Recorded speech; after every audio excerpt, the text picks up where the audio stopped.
দেখো প্রশ্নে কি বলেছে, একটি সংখ্যার 28% হলো 35, তাহলে সংখ্যাটি কত? তো চলো এই প্রশ্নটি সহজেই সলভ করা যায়। এটি খুবই একটা সহজ প্রশ্ন। তো চলো এটা সলভ করি। কি বলেছে, 28%, একটা সংখ্যার 28% 35, তাহলে বলতে পারি 35/28 ইন্টু 100। এটি কাটাকাটি করলেই আমরা সংখ্যাটি পেয়ে যাব।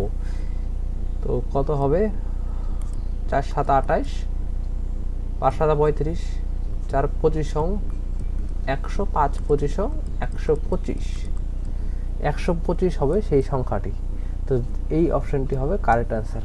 এটি আরআরবি এএলপি এবং টেকনিশিয়ান 2018-এ এই প্রশ্নটি এসেছিল। খুবই সহজ প্রশ্ন ছিল। আশা করি তোমরা পেরেছো, আর না পারলে তোমরা দেখে নিয়েছো কীভাবে করে। তো ভিডিওটিকে অবশ্যই লাইক করে দিও এবং চ্যানেলটিকে অবশ্যই সাবস্ক্রাইব করে দিও। Thank you.